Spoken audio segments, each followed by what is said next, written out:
All right, guys, I do have a Monday editorial for you. This one's out of Aurora, Colorado. Go figure. And you're going to love it. But before I get to that, people keep talking about the football things I have up here. I'm a 49ers fan, diehard. Wife is a diehard Dallas Cowboys fan since she was little. So that's a representation of my team and her team. Yes, it's Sunday fun day when our teams meet. Oh, it's fun here. A lot of yelling and screaming and throwing stuff. So people have asked me about that. Like, well, what's going on with that? That's why. Going back to Aurora, Colorado, the police department has messed up again. Well, they remember the video where they pulled the women and the children out of the car at gunpoint and put them face down on the asphalt. Yep, they get to do that because they're Aurora Police Department. Let's look at it. Thank you to NPR.org for the story. The Aurora, Colorado Police Department officers who held a woman and 4 black girls ranging in age from 6 to 17 years old at gunpoint after wrongly suspecting they were in a stolen car will not face charges. The decision puts an end to months of review by the District Attorney's Office of the 18th Judicial District, which called the incident disturbing, but ultimately ruled the officers hadn't acted unlawfully during the traffic stop. Clinton McKenzie, Chief Deputy District Attorney in the 18th Judicial District, wrote in a letter explaining the decision, "What happened to the innocent occupants is unacceptable and preventable, but that alone is an insufficient basis to affix criminal culpability to the 2 officers involved in the initial contact." Do you guys hear the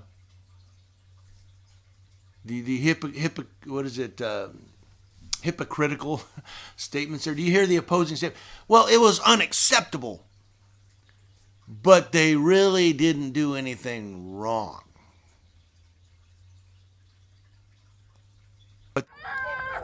There's kids. It's these cries and screams Brittany Gilliam can't bring herself to relive. That's terrifying. As a parent, that's heartbreaking. Gilliam says she was searching for an open nail salon while sitting in a parking lot on Bucklet and Iliff in Aurora. And she's screaming like, hey, auntie, the police. When officers pulled up from behind. They got their guns on us. Gilliam was in the SUV with her 6-year-old daughter, 12-year-old sister, and 2 nieces, one 14, the other 17 years old. On August 2nd, officers Darian Dasco and Madison Moen misidentified Brittany Gilliam's SUV license plate as one that matched that of a stolen out-of-state motorcycle. The Denver Post explains the license plate reader installed at an Aurora intersection had alerted police to the car, a blue SUV, because it had the same license plate numbers as a stolen motorcycle from Montana.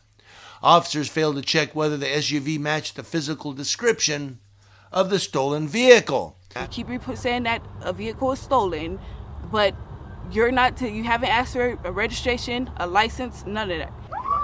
Gilliam was detained and her sister and niece were handcuffed on the ground. The whole point of you being a police officer is protect and serve for the people. You did not protect and serve.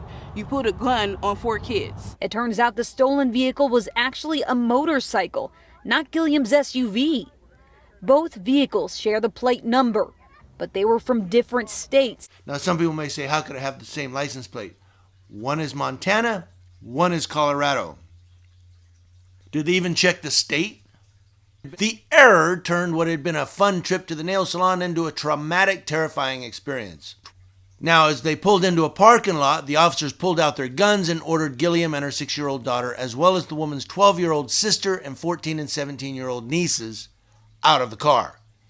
The incident was captured on video and shared on social media, and it was one of several racially charged police encounters that sparked protests across the country over this summer.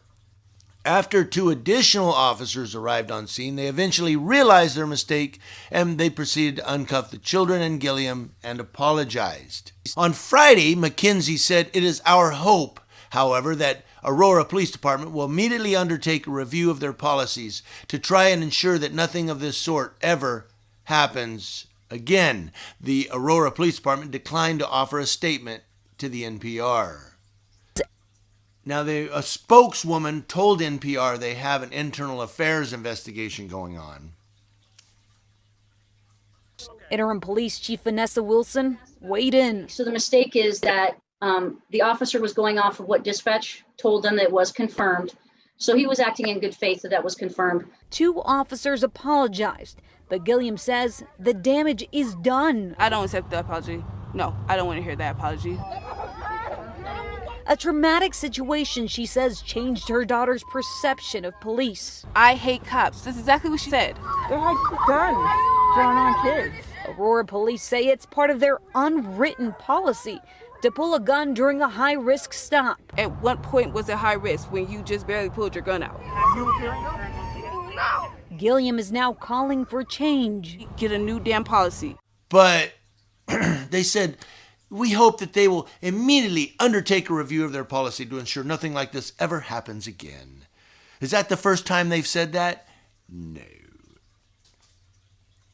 In February of 2020, the Aurora Police Department cleared the 3 officers involved in the death of Elijah McClain, a 23-year-old black man who was stopped for waving his arms while walking home from a convenience store. The officers who responded to the 911 call surrounded McClain, then pinned him on the ground for several minutes while putting him in a carotid hold.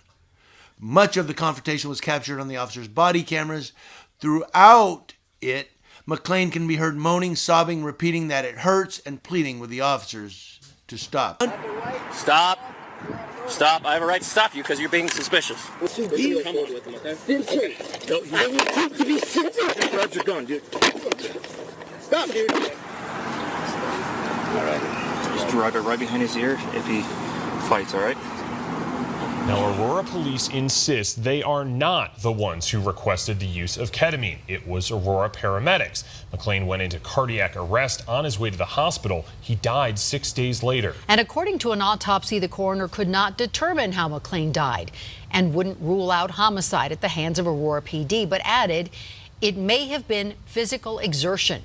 The attorney representing the McClain family says they were not aware of tonight's press conference and calls this surprise Friday night press conference another example of Aurora doing its best to keep Elijah's family and the community in the dark. The district attorney also declined to pursue criminal charges against the officers in that case.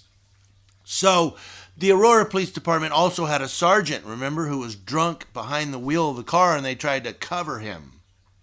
Well, maybe he just fell asleep. Oh, you know what? He was drunk. Maybe we should do something. So the Aurora Police Department screws up and then says, it is our hopes that we will review our policy so that this won't happen again. And then it happens again. Our hopes are that we will review that policy so it doesn't happen again. And then it happens again. Well, you know what? Our review of our policy is going to ensure this doesn't happen again. And then it happens again. Do you guys see a pattern here? Those of you in Aurora, Colorado, especially if you're a person of color, you are not free. You are enslaved by the bondage of the Aurora Police Department. But don't feel alone, because we out here in California are also enslaved by the bondage of our law enforcement who can do anything they want. And it's like, well, you know what? We're sorry, but we're cops and we got a job to do. What do you guys think? Let me know in the comment section below. Community Leo Watch, watching Leos, that's law enforcement officers, to include Aurora Dirty Police Department, ADPD, and from coast to coast.